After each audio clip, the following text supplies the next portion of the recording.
Good morning everybody. आज सुबह सुबह मेरी मदर इन लॉ जा रही है चांगचुन। पास का ही सिटी है हमारे गांव के, और वहां पे उनका काफी काम रहता है। कई बार उनको आना जाना पड़ता है। 75 किलोमीटर्स दूर है, तो इतना ज्यादा टाइम नहीं लगता। तो मतलब है कि इवान आज घर पे ही रहने वाला है। I want to check again that like how do you take me like funny like I'm gonna fall. Like you can't do the same as I can't do it the same every time, Ivan. but I still fall. I wasn't even touching you. You were just laughing by yourself. Because it feels little It tickle. feels I didn't even touch you. Why does it feel like this? Like this? I didn't even touch you. Yeah. Silly, Ivan. Silly. Yeah. Hello everybody. आज मैं घर में ही हूँ। Mummy किसी काम से Changchun गई है सिटी साइड। इवान यहाँ पे बस भागा दौड़ कर रहा है। हमारे पास कोई स्कूटी वगैरह भी नहीं है, तो हम लोग बाहर नहीं जा सकते हैं। तो मैं सोच रही हूँ कुछ बना लेती हूँ। पुरानी इतनी सब्जियां पड़ी हुई है, जैसे मेरी जो सिस्टर इन लॉ है शिंग शिंग, उन्होंने ये सब्जी दी थी। ये यहाँ की बीन्स है, सांप के जैसे, स्नेक बीन्स कुछ बोलते हैं इसको। सांप के जैसे लंबी होती है ये, बहुत ही ज्यादा लंबी होती है ये। हाँ, तो इसको मैंने काट के यहाँ पे रखा हुआ है, और बाकी की जो है वो भी काट दूंगी मैं। ये देखो आप कैसी है। ये बहुत पतली और लंबी होती है, बट टेस्ट बहुत अच्छा होता है। ये वाली छोटी है, कुछ कुछ तो इतनी लंबी होती है, 1 मीटर लंबी होती है। तो सोच रही हूँ इसकी मैं कोई सब्जी बना दूंगी। आलू भी पड़ा है यहाँ पे। आलू खराब हो रहा है क्योंकि यहाँ पे गर्मी बहुत पड़ रही है ना, और फ्रिज में नहीं रखो तो आलू यहाँ पे खराब हो गया है, सड़ गया है। तो मैं आलू और बीन्स की सब्जी बनाऊंगी आज।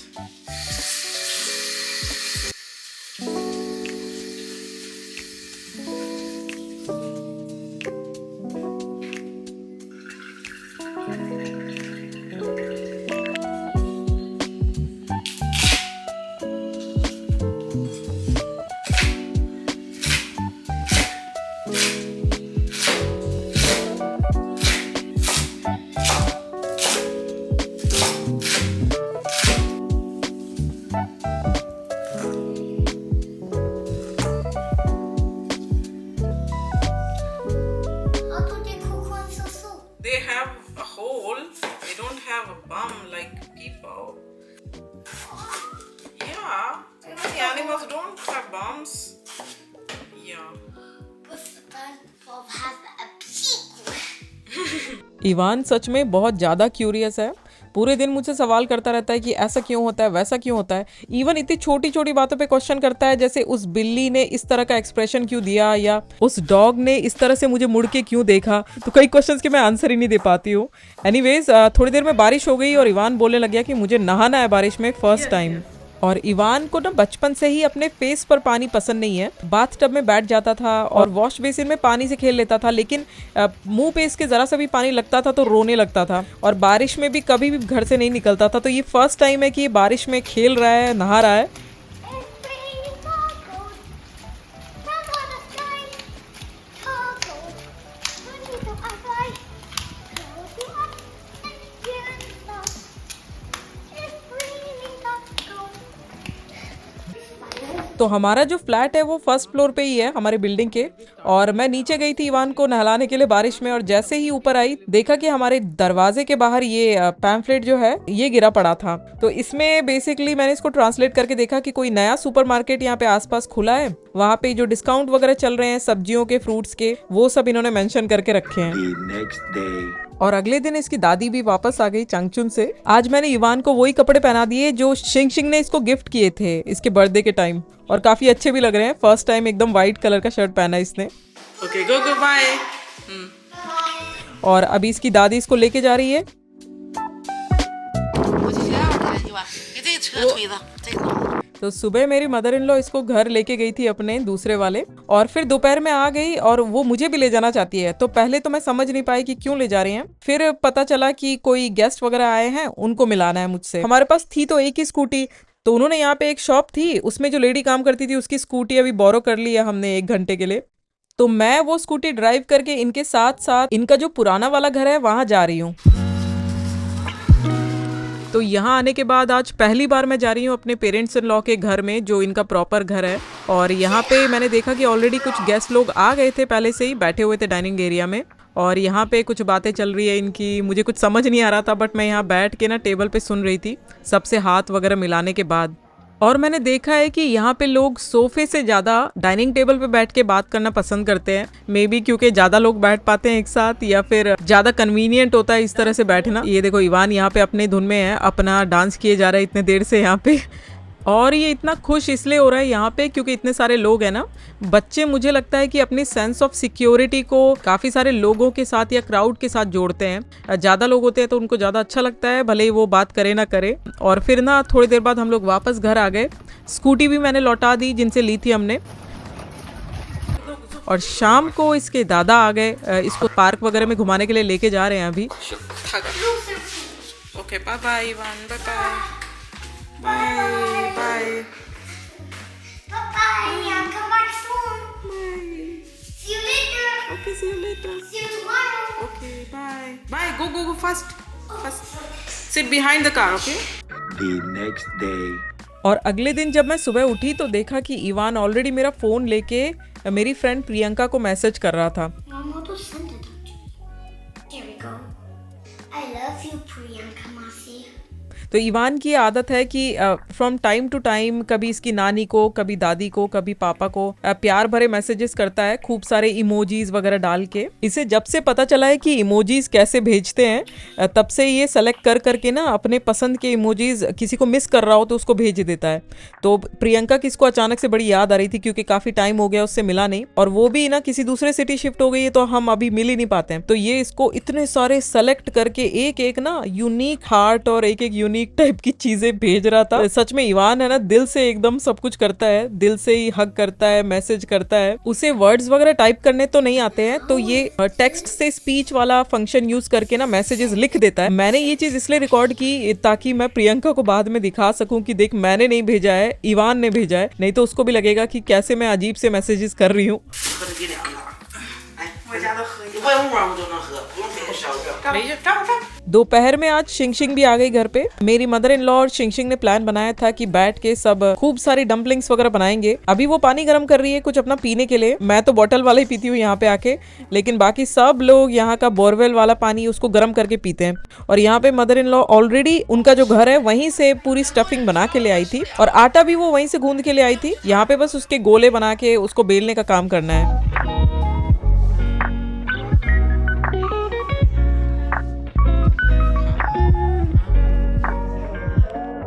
अभी मम्मी ने इस काम को इस रूम में शिफ्ट कर दिया है ताकि खूब सारे लोग साथ में बैठ के बना पाए। मैंने भी उनको बोला था कि मैं भी कुछ डम्पलिंग्स बनाऊंगी। मैं हमेशा ही बनाती हूँ लेकिन मैं दिखाती नहीं हूँ, क्योंकि जब मैं बनाती हूँ तो कैमरा साइड में रख देती हूँ।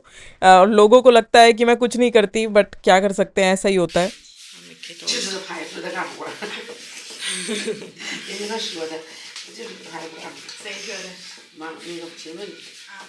और जैसे जैसे बनते जा रहे हैं वैसे वैसे हम लोग प्लेट्स में सजा के रख रहे हैं। ये काम मेरा है और मैंने ऐसे रख दिया है ताकि कम से कम जगह पे ज़्यादा से ज़्यादा डम्पलिंग्स फिट हो जाए। वुडन बोर्ड पे भी रखते हैं ना तो चिपकते नहीं है बिल्कुल। और आज हम लोग सिलिकॉन वाला एक यूज़ करें मैट जैसा, जिसपे बिल्कुल भी बेलने के टाइम आटा नहीं चिपकता है। और मम्मी ने अभी ना आटे का एक बड़ा सा गोला बनाया, उसमें एक छेद किया बीच में और उस छेद को बड़ा करती जा रही है इस तरह से। तो ये मैंने पहली बार देखा है, और हम लोग यूजुअली इस तरह से नहीं बनाते हैं जब पूड़ियों के लिए आटा काटते हैं तो। और शिंगशिंग और मम्मी बहुत देर से बातें भी कर रहे हैं, अपने काम वाली बातें, क्योंकि शिंगशिंग भी अपने हस्बैंड का ना काफी हेल्प करती है बिजनेस में। आपने शिंगशिंग का घर देखा होगा कि इनका बड़ा सा फार्म हाउस है, वहाँ पे इतनी सारी गायें हैं, डक्स हैं इनके, चिकन है, फार्म भी है इनका। तो ये सारी फैमिली मिलके फार्म चलाती है, लेकिन मोस्टली जो काम करते हैं वो ऑब्वियसली शिंगशिंग और उसके हस्बैंड ही करते हैं। बिजनेस रिलेटेड काम होता है वो, तो उनकी बातें कर रहे थे ये। और मम्मी भी काफ़ी बातें शेयर कर रही थी अपने बिजनेस से रिलेटेड। तो यहाँ पे मैंने देखा है रूरल एरियाज में लोग बहुत ज़्यादा बातचीत करते हैं, मिलते हैं, दुख दर्द बांटते वगैरह हैं, लेकिन सिटीज़ में आप देखो तो लोग एकदम कटे कटे रहते हैं यहाँ पे। तो वैसे तो यहाँ पे गांव देखने में भी सिटी जैसे लगते हैं, लेकिन कल्चरली बहुत सारी चीज़ें डिफरेंट है दोनों जगह पे। और अभी मम्मी छोटी छोटी रोटियां बेल रही है डम्पलिंग्स को स्टफ करने के लिए। और यहाँ पे रोटी बेलने का तरीका एकदम अलग होता है। इसको बीच में से मोटा रखा जाता है और साइड से पतला रखा जाता है ताकि डम्पलिंग्स फटे ना जब इसको उबाला जाता है तो।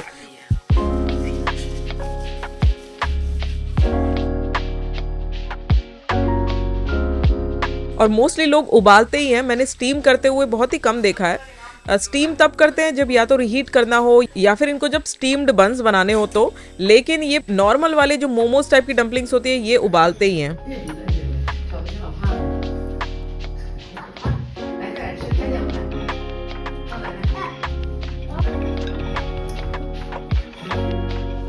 और वैसे तो डम्पलिंग्स सादे ही बहुत अच्छे लग रहे थे, लेकिन मैंने शिंगशिंग को देखा कि वो चिली ऑयल डाल के खा रही थी, तो मैंने भी चिली ऑयल लगा दिया। बहुत ही टेस्टी लगता है।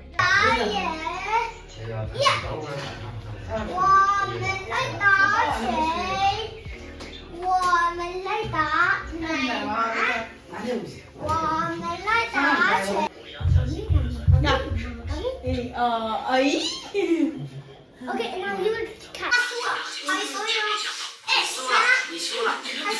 और मैंने सोचा कि इवान को काफी मन कर रहा है सबके साथ खेलने का।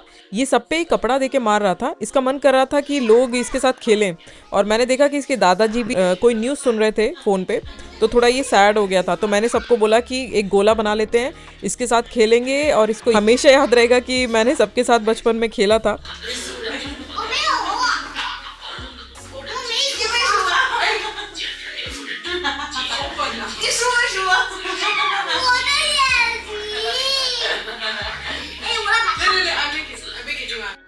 क्योंकि मुझे भी याद रहता है जब मैं छोटी थी ना, मुझे पिलो फाइटिंग बहुत पसंद थी अपने कजन्स लोगों के साथ।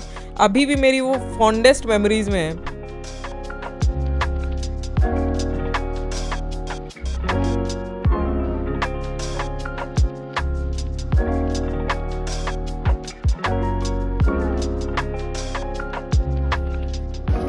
That's the robot. Yes, I will remove the tapes. ये ना इवान का बर्थडे का गिफ्ट मैंने लिया था, तो अभी आया है। ये बर्थडे के दिन ही लिया था। Is this robot cheap or no? Awesome. और मैंने ना इवान के बर्थडे के लिए एक रोबोट जैसा ऑर्डर किया था, जो कि अब जाके आया है बर्थडे के 1-2 दिन बाद। ये पहले अपने बर्थडे के लिए बहुत ही महंगे वाले रोबोट्स डिमांड कर रहा था। कोई इसने वीडियो देखा था वो, और इसने ना मुझसे भी मांगा था वो। मैं नहीं मानी तो अपनी दादी से मांगने लगा था कि मुझे खरीद के दो। इसकी दादी को भी वो बहुत महंगा लगा, तो मैंने काफ़ी नेगोशिएट किया इसके साथ। फिर हम लोगों ने ये फाइनलाइज किया ऑनलाइन। तो ये मैंने ऑर्डर कर दिया था ताओबाओ से। Up and down, do it. Even up and down. Oh. Oh my goodness.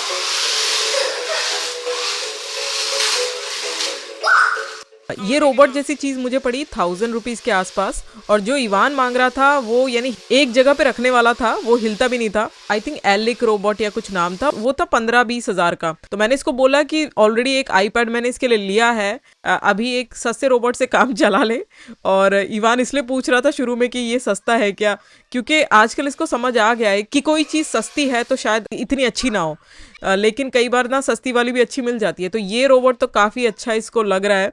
इसमें डांस मोड है तो डांस कर लेता है, लेफ्ट राइट रिवर्स हर डायरेक्शन में मूव कर लेता है। और कैसी भी रोड हो, कैसी भी सरफेस हो, उसके ऊपर चढ़ जाता है आराम से। काफ़ी ग्रिप वाले इसके व्हील्स हैं। तो इवान को फाइनली ये पसंद आ गया। इजीली उसको आजकल टॉयज पसंद नहीं आते हैं। और थोड़ी देर में मेरे फादर इन लॉ यहाँ पे आ गए, इतना बड़ा बॉक्स लेके बियर का। रशियन बियर है ये। यहाँ नॉर्थ ईस्ट चाइना, आपको मैंने बताया था कि रशिया के पास है, तो यहाँ पे रशिया के बहुत सारे प्रोडक्ट्स मिल जाते हैं और काफ़ी सस्ते भी होते हैं रशिया के प्रोडक्ट्स। तो ये मुझे दिखा रहे थे, बोल रहे थे कि चैनल पे दिखाओ। और पीछे मेरे फादर इन लॉ बैठ के खा रहे हैं जो डम्पलिंग्स हमने बनाई थी वो। और इस रोबोट के साथ एक जेस्चर्स वाली डिवाइस भी दी थी इन्होंने। तो इवान मुझे बोल रहा था कि इसको ट्राई करो कैसे चलाना है। और ये देखो सीढ़ियाँ वगैरह भी चढ़ लेता है ये, इतना सा रोबोट।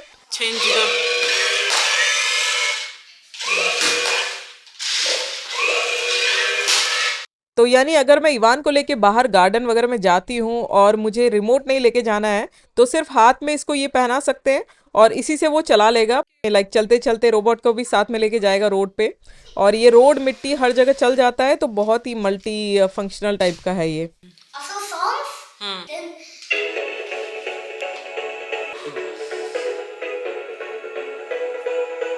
Hello everybody. तो यहाँ पे काफी दिन हो गए हमको, 10-15 दिन हो गए हैं। और आज सुबह से पोलन वाली एलर्जी मेरी चालू है। हवा बहुत जोर से चल रही है कल से, और सुबह उठते ही नाक में इचिंग, और कल रात को ना इवान के भी लंग्स में जब वो गहरी सांस ले रहा था तो आवाज आ रही थी। इसको वीजिंग बोलते हैं। जो भी है, मैं शंघाई में जाके उसका टेस्ट वगैरह कराऊंगी।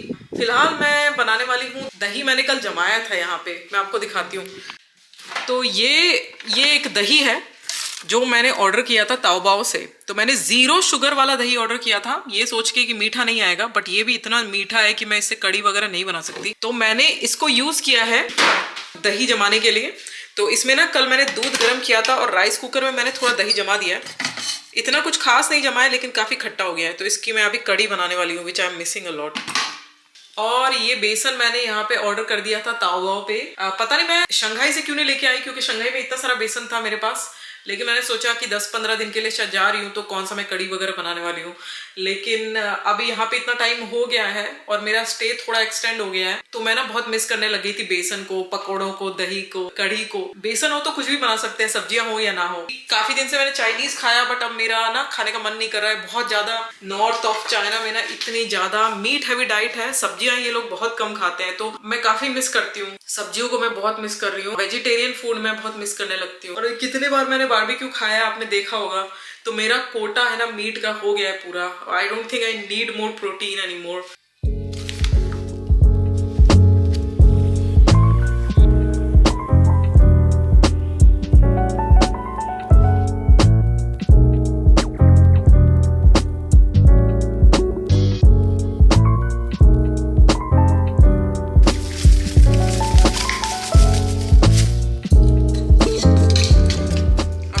बिना किसी करी लीव्स के, बिना कड़ी पत्ते के कैसे बनेगा ये?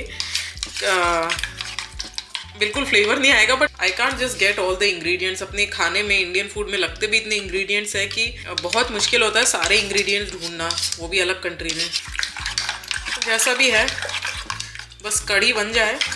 और ये सारे ग्लास जार्स जो मैं शंघाई से लाई थी मसाले भर के, ये मेरे बड़े काम आ रहे हैं। रोज ही दिन रात मैं यूज कर रही हूँ इनको। लास्ट टाइम मैं आई थी तो भी मैंने यूज किया था, लेकिन इतना दिखाया नहीं था आप लोगों को। जब भी मैं यहाँ पे आती हूँ ना, हमेशा अपना खाना अलग से बनाती हूँ। शुरुआत के 3-4 दिन मैं यहाँ पे खाती हूँ चाइनीज खाना, फिर मुझे इंडियन खाने की याद आने लगती है। लास्ट टाइम मुझे याद है कि शिंग के फार्म पे एक नया बछड़ा हुआ था, तो उन्होंने हमको बहुत सारा दूध दिया था। उस दूध का मैंने पनीर बना के खूब दिन पनीर खाया था। और एक और चीज आपसे शेयर करनी थी, जहाँ पे कल्चरल थोड़ा क्लैश होता है हमारा, कि यहाँ पे जो है ना 6 बजे के बाद खाना नहीं खाते हैं। और मी बीइंग एन इंडियन, मैं अगर 6 बजे के बाद नहीं खाऊं तो मुझे बहुत ज्यादा भूख लगती है। और इवान की भी आदत है कि शाम को खाना 7-8 बजे वो खाना खाता है, डिनर करता है। तो यहाँ पे आने के बाद ना जो इवान की दादी है वो हमको बोलती है कि रात को नहीं खाना खिलाऊं। वो ना शाम को 4-5 बजे उसको अपने घर पे खाना खिला के यहाँ पे ले आती है, लेकिन फिर रात को इवान को भूख लगने लगती है। तो मैं ना कुछ ना कुछ दोपहर में बना के रख देती हूँ, जो एक्स्ट्रा बच जाता है वो मैं इवान को रात में खिला देती हूँ। और ऐसा नहीं है कि लोग यहाँ रात में कुछ भी नहीं खाते हैं, लोग बस रात में खाना नहीं खाते हैं, जैसे चावल और सब्जी वगैरह नहीं खाएंगे, लेकिन स्नैक्स और चिप्स और सारी चीजें खाते रहते हैं, लाइक कैंडीज वगैरह। तो मुझे लगता है उससे अच्छा तो नॉर्मल घर का खाना ही अच्छा है ना। तो अभी मैंने ना कढ़ी टेस्ट करके देखी, इतनी अच्छी कढ़ी तो कभी शंघाई में भी नहीं बनी।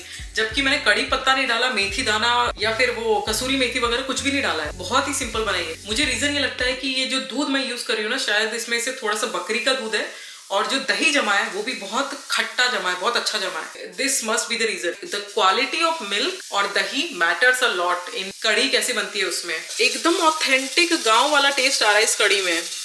It's so surprising. अब मैं शंघाई जाके भी इसी तरह बनाऊंगी और दही को खूब देर तक फर्मेंट करूंगी जब तक खट्टा नहीं हो जाता। तो ना मैं इसको बिना मसाले वाली मैं इवान के लिए थोड़ी सी निकाल के रख दे रही हूँ, और बाकी में मैं लाल मिर्च और हरी मिर्च डालूंगी खुद के खाने वाली। अभी बस धनिया डाल के मैं इवान के लिए निकाल रही हूँ। धनिया मैंने कभी डाला नहीं है पहले कड़ी में, आज पहली बार डाल रही हूँ। और हाँ, जो चीज़ें मैंने आपको आज बताई वो आपको कहीं गूगल करने पे भी नहीं मिलने वाली है, क्योंकि ये मैंने खुद अपने आंखों से देखा है होते हुए हर जगह, स्पेशली रूरल चाइना में। रूरल एरियाज में तो 3-4 बजे ही दोपहर में खाना खा लेते हैं और उसके बाद ये लोग प्रॉपर खाना नहीं खाते हैं, लेकिन ऑब्वियसली इनको भी भूख लगती है, तो यहाँ पे लोग या तो फ्रूट्स खाएंगे, बाद में नट्स भी खाते हैं। पैकेज स्नैक्स बहुत ही ज्यादा पॉपुलर है, बहुत टाइप के प्रोसेस स्नैक्स यहाँ पे खाए जाते हैं, बट क्योंकि बाजार से खरीदे हुए स्नैक्स ट्रेडिशनल खाने में नहीं काउंट होते हैं, तो उसको खाना बुरा नहीं माना जाता। यहाँ पे मानते हैं कि सुबह सुबह आपका डाइजेशन बहुत स्ट्रांग होता है और जैसे जैसे रात होती जाती है वैसे वैसे आपका पेट डाइजेस्ट नहीं कर पाता अच्छे से खाने को, इसलिए रात में खाना नहीं खाना चाहिए। मैं एग्री नहीं करती हूँ इस चीज से, लेकिन जिन लोगों का ट्रेडिशन है वो लोग तो इसको काफी सीरियसली लेते हैं। और मैंने इवान की कड़ी बना के अपनी कड़ी को स्पाइसी कर दिया है, खूब सारी रेड चिलीज और हरी मिर्च डाल के। चावल ऑलरेडी बन गए हैं, ये देखो आप, यहाँ पे चावल बन गए हैं। चावल एकदम परफेक्ट बने हैं, 4-5 सीटी के बाद भी देखो, और बिल्कुल भी चिपके भी नहीं है। थोड़ी एक आध और सीटी देनी चाहिए थी मुझे। इवान के लिए हेल्दी फूड, आलू बीन्स की सब्जी, कढ़ी, और अभी इसको खिलाऊंगी मैं। देखो चावल काफ़ी सारे ले लिए हैं और ये है मेरा खाना। इतनी सी लिए मैंने कढ़ी, क्योंकि जोश में बहुत ज़्यादा लाल मिर्च डल गई और मैं इतनी ज़्यादा खा नहीं पाऊंगी, बट तो मैं खाती हूँ इसको, इवान को भी खिलाती हूँ। आज इवान घर पे ही है, गया नहीं अपनी दादी के साथ। और नेक्स्ट व्लॉग तक के लिए बाय गाइस। बहुत ही मुश्किल से मैंने एडिट किया है क्योंकि बहुत सारे काम आ गए हैं मेरे सिर पे। फिर से ना बहुत सारी पैकिंग वैकिंग चल रही है, जिनके बारे में मैं बाद में आपको बताऊंगी, क्योंकि मेरे व्लॉग्स इतने डिले हो गए हैं ना, तो मैं आपको एकदम रियल टाइम भी कुछ बता नहीं पा रही हूँ करंट सिचुएशन का। तो anyways guys, I hope you understand why this vlog was late. और नेक्स्ट व्लॉग तक के लिए बाय गाइज।